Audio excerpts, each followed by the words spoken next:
السلام علیکم dear readers, کیسے ہیں آپ سب لوگ؟ امید ہے آپ سب لوگ ٹھیک ہوں گے، خوش ہوں گے، ہمارا ناول روپائی انجوائے کر رہے ہوں گے۔ تو welcome to case number 9، writer Aiman Raza. Case نے بھی اس کے پیچھے ہی چھلانگ لگائی تھی کہ اس کا ہاتھ تھام سکے، مگر ایسا نہ ہو سکا تھا۔ وہ دونوں ہی نیچے گرتے چلے گئے تھے۔ اب ان کی قسمت کہیں یا کیا؟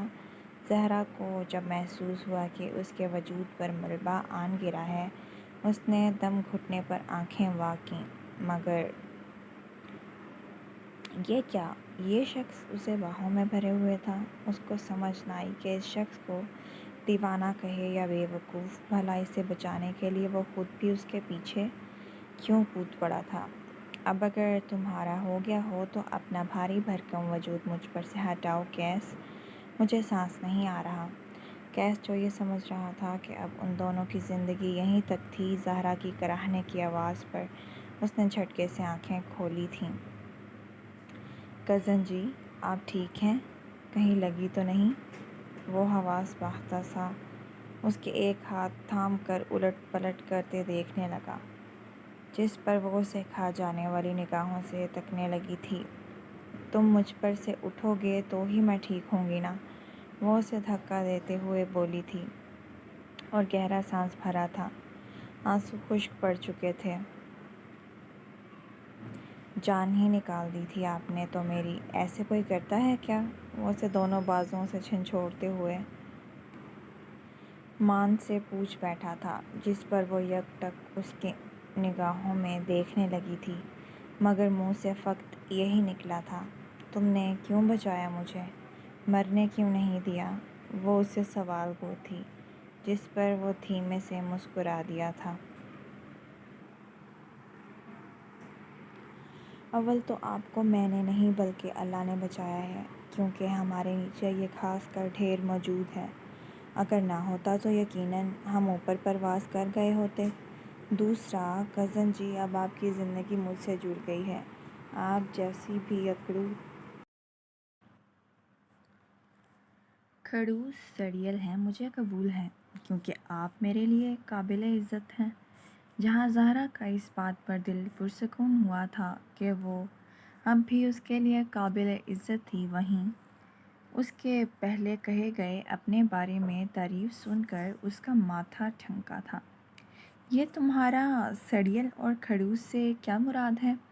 وہ آنکھیں دکھاتی بولی، جس پر کیس نے کھڑے ہو کر اسے بھی اٹھنے میں مدد دی تھی، مگر نیچے اترتے ہی وہ لڑکھڑائی تھی، کیونکہ اس کے پاؤں میں کئی نوکیلے پتھر اور کانٹے چبھے ہوئے تھے، جس کے باعث وہ پھر سے نیچے گرنے کا سبب بنی تھی، جسے اگلے ہی لمحے کیس دوبارہ اپنی باہوں میں تھام گیا تھا۔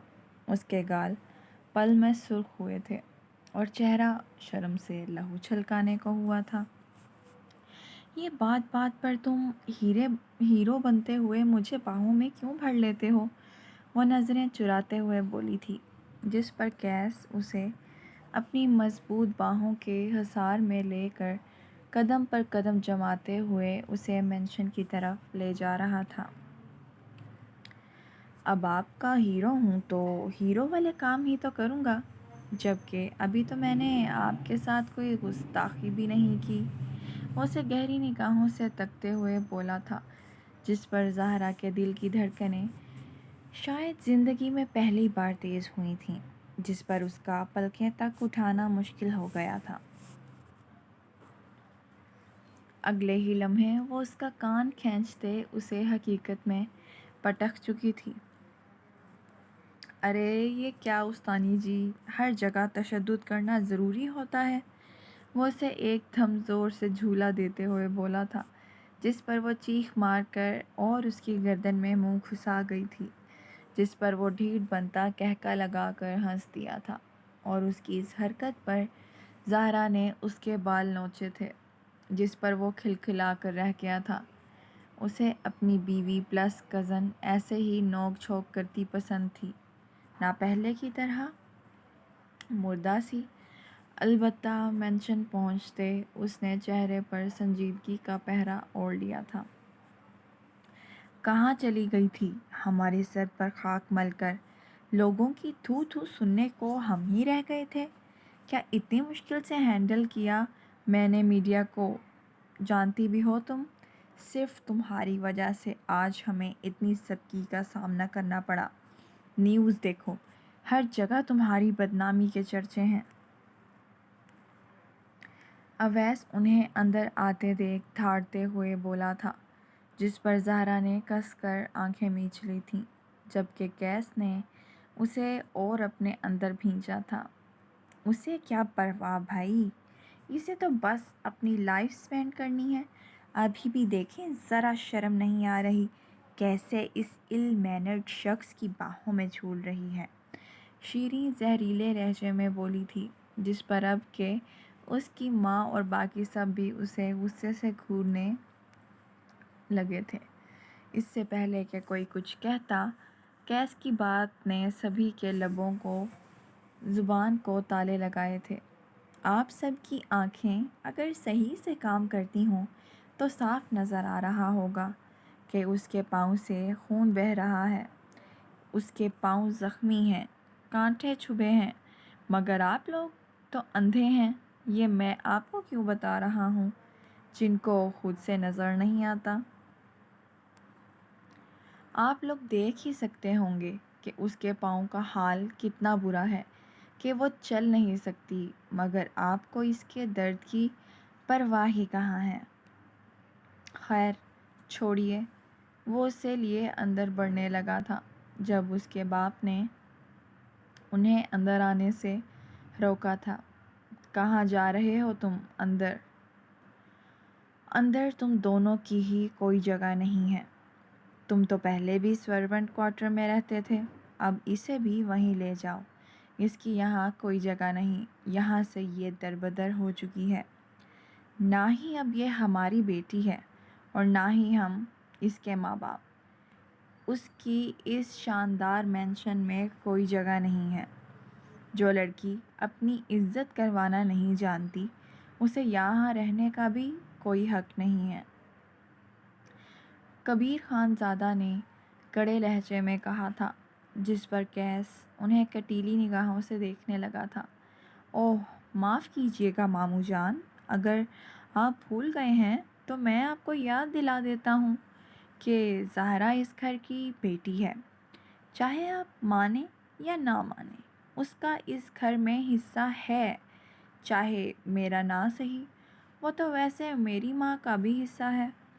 ان کی حیثیت سے میں اس مینشن میں رہ سکتا ہوں، مگر مجھے آپ لوگوں جیسے مطلبی شخص کے ساتھ رہنے کا کوئی شوق نہیں۔ مگر میری زہرا جی اس مینشن سے بہت اٹیچ ہیں، اسی لیے میں ان کو اس سے دور نہیں کر سکتا، اس لیے ہم یہی رہیں گے، واٹر لہجے میں بولا تھا، جس پر اس کے باقی ماموں بھی اسے غصے سے دیکھنے لگے تھے۔ تم صاف صاف یہ کیوں نہیں کہتے کہ تم اسے کچھ کما کے کھلا نہیں سکتے، تبھی یہاں خود بھی گھر داماد بننا چاہتے ہو؟ اس کے دوسرے ماموں نے اس کے کھلے عام بےعزتی کرتے ہوئے کہا تھا، جس پر باقی سبھی کزن دبی دبی ہنسی ہنس دیے تھے، مگر زہرا کو ان کی بات بالکل بھی اچھی نہ لگی تھی۔ اس سے پہلے کہ اور کوئی کچھ کہتا، دادا جان لاٹھی زمین پر ٹیکتے بیچ میں بول پڑے، بات یہیں ختم کی جائے، یہ لوگ یہیں رہیں گے۔ وہ یہ کہتے اندر کمرے میں جا چکے تھے، دادی جان کے ساتھ، جس پر سبھی لوگ خاموشی سے انہیں تکنے لگے تھے۔ ٹھیک ہے، تم لوگ یہاں رہ سکتے ہو، مگر گیسٹ روم میں نہیں، بلکہ اسٹور روم میں۔ اس کا باپ اس حد تک شفاق ہو سکتا تھا، زہرا کو معلوم نہ تھا، مگر آج اسے اچھی طرح فرق نظر آ رہا تھا۔ اگلے ہی پل قیس کندھے اچکاتے ہوئے اسے اسٹور روم میں لے کر آ چکا تھا، جہاں ہر جگہ جالا لگا ہوا تھا اور مٹی پڑی ہوئی تھی، مگر وہ اسے زمین پر بٹھاتا ہوا اپنے کندھے ملتا جھاڑو کی تلاش میں نظریں گھمانے لگا، اور جلد ہی اسے جھاڑو مل بھی گئی تھی۔ یہ تم کیا کرنے والے ہو؟ وہ آنکھیں پھاڑے اسے ماسیوں کی طرح صفائی کے لیے تیار ہوتے دیکھ بولی تھی، شکیرا شکیرا پر ڈانس آپ بھی کریں گی؟ وہ بھنا کر بولا تھا، جس پر وہ تیزی سے نفی میں سر ہلا کر رہ گئی تھی۔ جیسے ہی وہ جھاڑو لگانے لگا، وہ بری طرح کھانسنے لگی تھی، جس پر اس نے ماتھے پر ہاتھ مارتے اسے کمرے سے باہر کھڑا کیا تھا اور 15 منٹ میں جھاڑ پونچھ کرتے اسے اندر بلایا تھا۔ اندر کا کاٹ کباڑ صاف کر کے وہ باہر کوریڈور میں پھینک چکا تھا اور اسے اندر کھینچ چکا تھا۔ وہاں سے ایک پتلی تلائی نکلی تھی جسے وہ زمین پر بچھا چکا تھا، جس پر اس نے زہرا کو بٹھایا تھا۔ تم کہاں پر سو گے؟ وہ اسے زمین پر لیٹتے دیکھ بولی۔ یہاں، اور کہاں؟ اس نے زہرا کے پاس زمین پر اشارہ کرتے ہوئے کہا، جس پر وہ اسے نم نگاہوں سے دیکھنے لگی تھی۔ تو پھر تم نے مجھے کیوں یہ بچھا کر دی؟ وہ تلائی کی طرف اشارہ کرتے بولی۔ کیونکہ آپ کو زمین پر سونے کی عادت نہیں، وہ کوہنی کے بل لیٹتے ہوئے بولا تھا۔ تمہیں بھی تو نہیں ہے، سرونٹ کوارٹر میں بیڈ تو ہوگا نا؟ وہ نم آنکھوں سے اسے دیکھ بولی۔ میرے کمرے میں نہیں تھا۔ وہ بے حس لہجے میں بولتے اسے رلا گیا تھا۔ کیا ہوا؟ اب کیوں رو رہی ہیں؟ مجھ جیسے کم پڑھے لکھے گنوار اور جاہل سے شادی ہو گئی اس لیے؟ اس کی سوں اب بھی جاری تھی، اس لیے محض نفی میں سر ہلا گئی۔ تو پھر ان قیمتی آنسوؤں کو ضائع کرنے کی وجہ کزن جی؟ وہ سمجھ نہ سکا۔ میں تمہارے لیے رو رہی ہوں کیونکہ تمہاری شادی مجھ جیسی بد کردار لڑکی۔ وہ اسے بیچ میں ہی ٹوک گیا۔ شش، خبردار، اپنے کردار کے بارے میں ایک لفظ بھی مت کہیے گا، کیونکہ آپ کے کردار کا گواہ میں خود ہوں، وہ گرجتے لہجے میں بولا۔ مگر تمہیں میری وجہ سے زمین پر سونا پڑ رہا ہے، وہ سسک کر بولی۔ اوہو، اس میں آپ کا کیا قصور؟ مجھے عادت ہے۔ وہ اس کے آنسو صاف کرتا بولا، مگر آنسو تھے کہ ایک بار پھر بہہ نکلے تھے۔ اف، اب کیا ہوا؟ وہ جھٹ سے اٹھتا اس کا چہرہ ہاتھوں میں تھام کر بولا، مجھے بھوک لگی ہے، میں کیا کروں؟ وہ ہونٹ باہر کو نکالتے بلک بلک کر روتی اسے ہنسنے پر مجبور کر گئی تھی۔ آپ بنا بتائیں پھر کیا کھائیں گی؟ وہ اس کے آگے ہاتھ باندھتا اس کی فرمائش سننے کو بولا۔ آلو کا پراٹھا۔ اس کے منہ سے آلو کے پراٹھے کا سن واقعی اسے حیرت ہوئی تھی، جس پر اس نے آئی برو چکا کر اسے دیکھا تھا۔ واہ! لیکن کچن پر تو تالا لگا دیا تھا انہوں نے، اب ہم کیا کریں گے؟ وہ ایک بار پھر سسک پڑی، جس پر وہ کچھ بھی کہے بغیر اس کا ہاتھ تھامتا ہوا اسے اپنے پیچھے لے کر چل دیا تھا۔ لاؤنج سے گزرتے اس نے ٹائم دیکھا تو گھڑی رات کے 1 بجا رہی تھی، جس پر اس نے ایک بار پھر کیس کو دیکھا تھا، جو نہایت استحقاق سے اس کا ہاتھ تھام کر اسے کچن میں لے جا رہا تھا۔ کچن کے دروازے پر تالا دیکھ اس نے کیس کی نظروں میں نظریں ڈال کر دیکھا تھا، جیسے کہہ رہی ہو اب کیا کریں گے؟ جس پر کیس نے اپنی طرف اشارہ کرتے ہوئے کہا تھا، میں ہوں نا؟ اور پھر اگلے ہی پل جو اسٹیل کی تیلی اس نے اپنے کان کے پیچھے ڈال رکھی تھی، اس کو نکالتے اس نے تالے میں گھسیڑتے کچھ ایسے انداز میں گھمایا تھا کہ تالا کڑک کر کے کھل چکا تھا، جسے دیکھتے اس کی حیرت کی انتہا نہ رہی تھی۔ یہ اس نے کیسے کیا؟ کیا یہ چیزیں بھی وہ جانتا تھا؟ وہ حیرت سے اسے تکتی، بس یہی سوچتی رہ گئی تھی۔ وہ اندر آئے تھے جب کیس نے یہی طریقہ استعمال کرتے اس فریج کا تالا بھی توڑ ڈالا تھا، اور اگلے ہی پل فریج کھلی ہوئی تھی، جس پر اس نے بڑے مزے سے اندر سے آٹا نکالا اور وہاں رکھتے ہوئے اب آلو ابالنے کے لیے رکھ دیے تھے۔ اندر اتنی دیر وہ اس سے باتیں کرنے لگا، جس میں زہرا کی حیرت صاف بجا نظر آ رہی تھی۔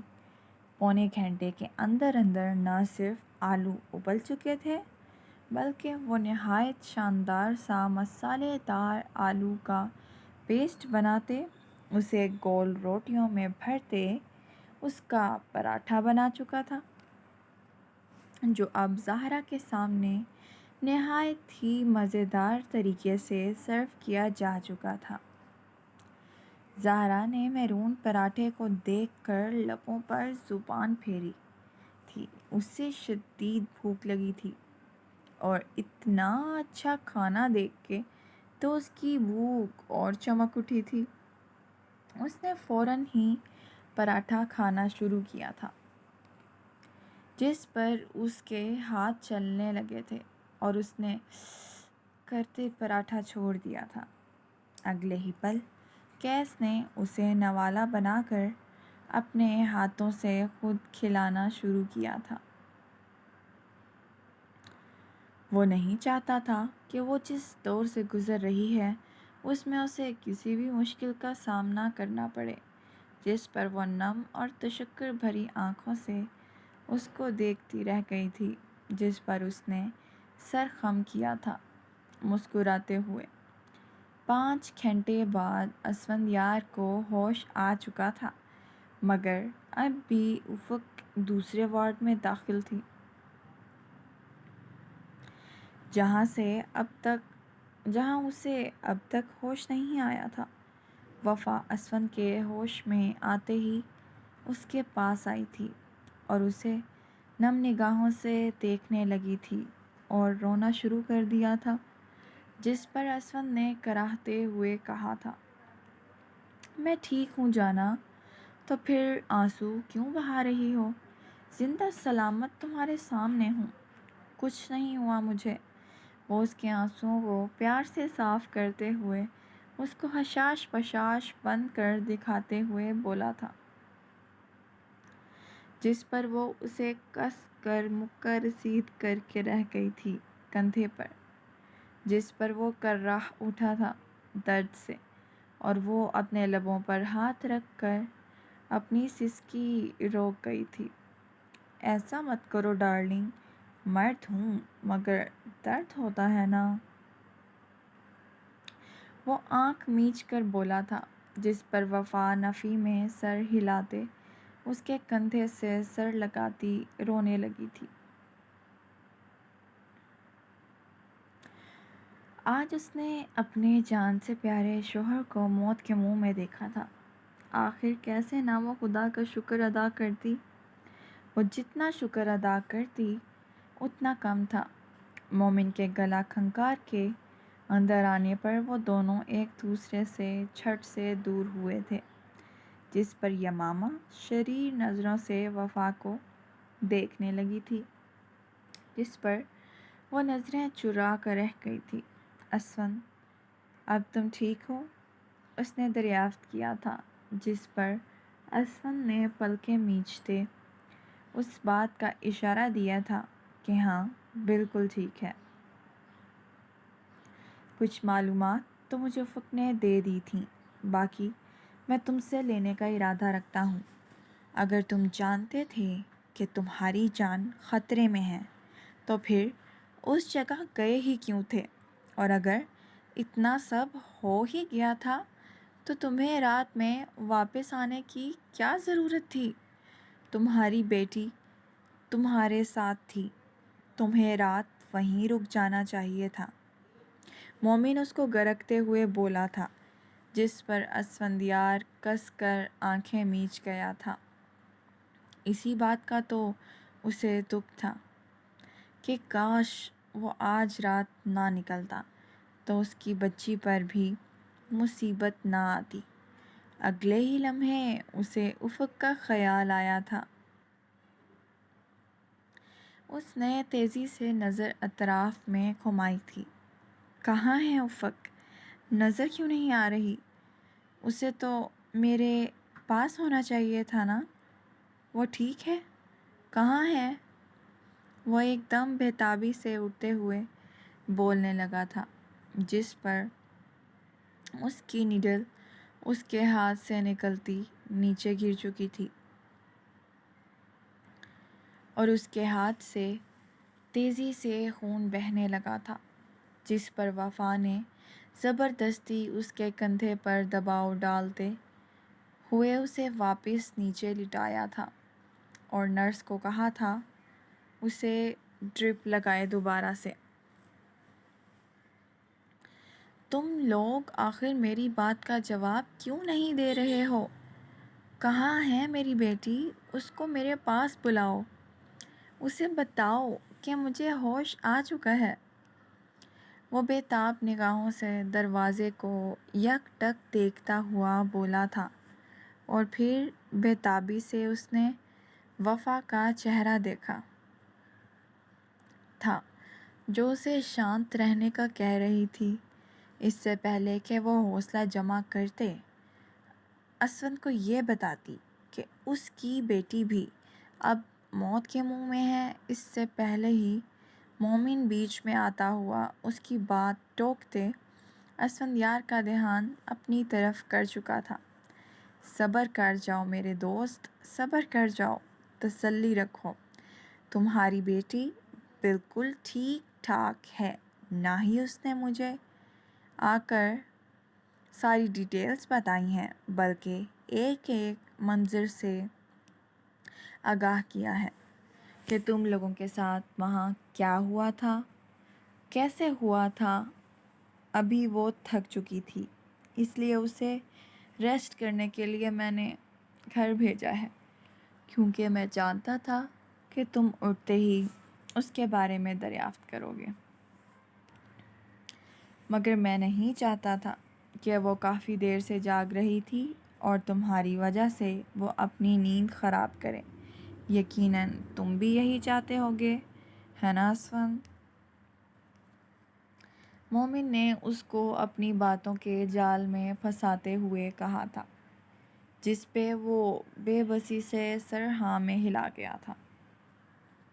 لیکن میری اس سے بات تو کروا دو، فون کال پر ہی۔ وہ جیسے اب بھی شانت نہیں ہو پا رہا تھا، جس پر مومن سر پر ہاتھ مار کر رہ گیا تھا۔ کیا کرتا بیچارہ؟ تم کیا چاہتے ہو کہ میں اس کی نیند خراب کر دوں؟ وہ پہلے ہی تھکن کا شکار ہے اور تمہاری وجہ سے اس کی نیند خراب ہو جائے گی۔ اگر تمہیں نہیں یقین آتا تو میں فون ملا دیتا ہوں، وہ فون نکالتے ہوئے بولا، جس پر اس نے فوراً سے اسے روکا تھا۔ چلو ٹھیک ہے، رہنے دو، کچھ دیر بعد اس سے بات کر لوں گا۔ 2 گھنٹے ایسے ہی باتیں کرتے بیت گئے تھے، مگر اب اسفندیار کی بے چینی سر چڑھ کر بول رہی تھی، ٹھیک ہے، وہ مجھ سے بات نہیں کر رہی، سوئی ہوئی ہوگی، میں بس اسے ویڈیو کال پر دیکھ کر تسلی کر لوں گا۔ اب چلو اسے کال کروا دو میری۔ وہ دوبارہ مومن کے سر ہوا تھا، جس پر اس کا ضبط جواب دے گیا تھا اور وہ اسے کال ملانے لگا تھا۔ اس نے جان بوجھ کر افق کے نمبر پہ ڈائل کرنے کی بجائے شہیر کے نمبر پر ملایا تھا، جس پر اسفندیار اسے مشکوک نگاہوں سے دیکھنے لگا تھا۔ تمہیں تو افق کو کال کرنی چاہیے نا؟ تو پھر شہیر کو کیوں کال کر رہے ہو؟ اسفند نے مشکوک لہجے میں پوچھا، جس پر مومن نے اسے تیز نگاہوں سے گھورا تھا۔ کیونکہ تمہاری بیٹی کا فون وہاں ایکسیڈنٹ کے دوران گم ہو گیا تھا اور اب میں شہیر کو کال کر رہا ہوں۔ کیا تمہیں کوئی اعتراض ہے؟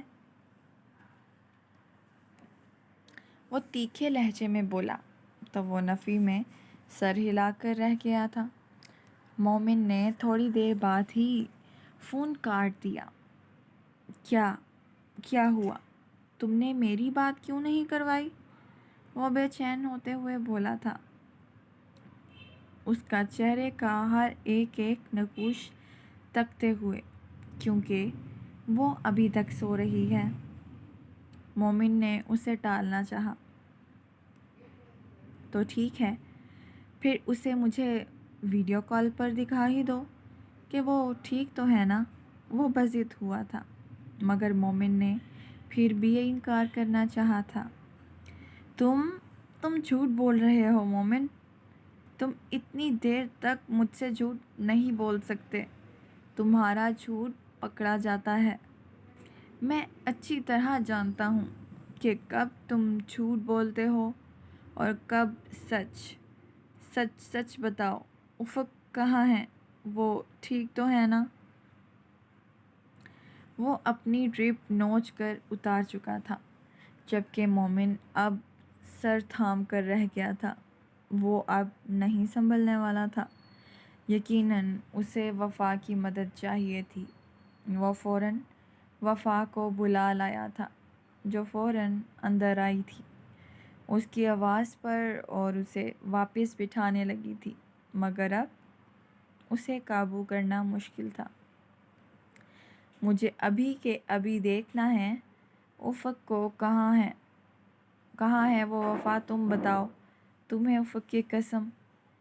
اس نے یہ کہتے ہوئے وفا کے ہاتھ پاؤں سب باندھ دیے تھے اور اسے ناچار بتانا پڑا تھا کہ اس نے افق نے اسے بچانے کے لیے خون دیا تھا، جس پر وہ ششدر نگاہوں سے وفا کو دیکھنے لگا تھا کہ آخر اس نے یہ سب اپنے سامنے کیسے ہونے دیا تھا۔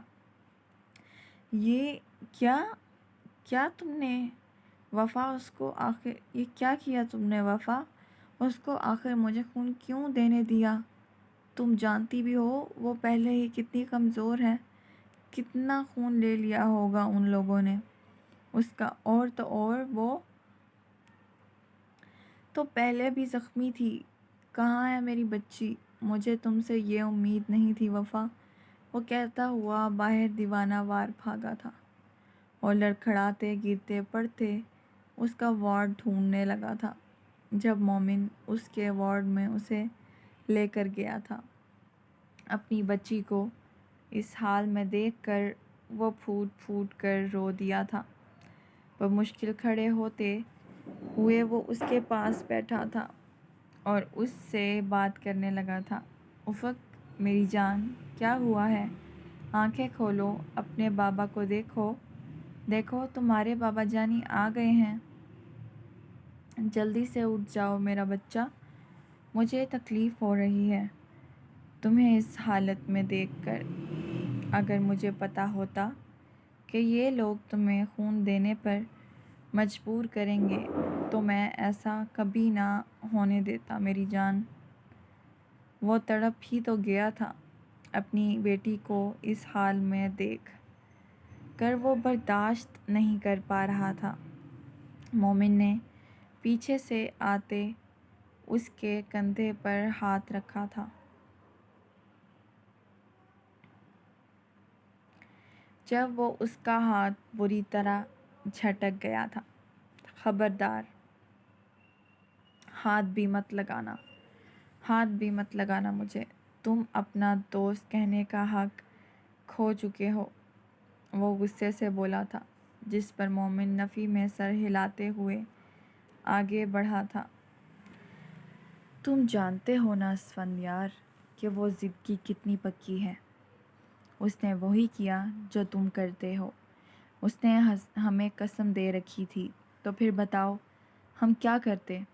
بلڈ بینک سے بلڈ ختم ہو گیا تھا اور تمہیں بچانے کا صرف ایک راستہ تھا، اور افق کا خون تم سے میچ ہوتا تھا۔ ہم نے اس کو لاکھ منع کرنا چاہا مگر وہ ضد پر اڑی رہی، اور تب تک نہیں مانی جب تک اس نے تمہیں خون نہیں دے دیا۔ یہ سنتے اس کا دل جیسے کسی نے مٹھی میں بھینچ لیا تھا۔ پوری رات اسفندیار نے اس کے پاس بیٹھ کر گزاری تھی۔ بے شک اس کی انجریز زیادہ گہری تھیں اور اسے شدید چوٹیں آئی تھیں، افق سے کہیں زیادہ، مگر وہ اپنی بیٹی کو اس حال میں دیکھ وہیں بیٹھا رہا تھا اس کے پاس۔ سب نے اسے منانا چاہا کہ گھر چلے مگر اس نے سب کو منع کر دیا تھا۔ آخر تھک ہار کر مومن نے اس کو اسی کے وارڈ میں نیچے گدا بچھا دیا تھا جس پر زبردستی وفا کے کہنے پر وہ لیٹ گیا تھا۔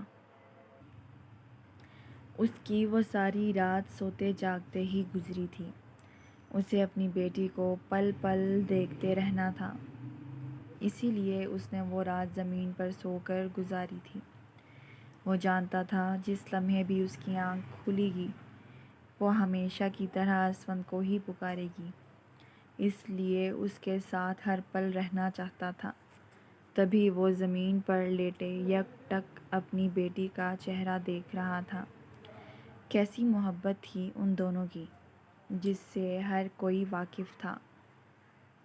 نہ ایسی محبت کبھی کسی نے دیکھی تھی نہ سنی تھی۔ جو سنتا اور دیکھتا وہ رشک کرتا تھا۔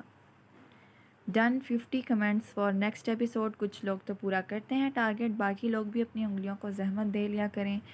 کچھ ہی لوگ ہوتے ہیں جو بہت زیادہ کمنٹس کر کے ٹارگٹ پورا کرنے کی کوشش کرتے ہیں، مگر میری باقی لوگوں سے بھی ریکویسٹ ہے کہ پلیز صرف انہی لوگوں پر بوجھ نہ بنیں، باقی سب بھی اپنے حصے کا ایک ایک کمنٹ کریں اور بتائیں کہ ناول آپ لوگوں کو کیسا لگ رہا ہے۔ جس طرح کا آپ کا رسپانس ہوگا اسی طرح آپ کو ڈیلی بیسس پر ایپیسوڈ بھی ملیں گی۔ اگر بہت زیادہ اچھا رسپانس ہو گیا، 5K میں 5000 ویوز آنے لگ گئے ایپیسوڈ پر، تو انشاءاللہ ایپیسوڈ اور 40 منٹ کی، 1 گھنٹے کی لانگ ہوتی جائے گی۔ اب تک کے لیے اتنا ہی، ہمیں دعاؤں میں یاد رکھیے گا۔ اللہ حافظ۔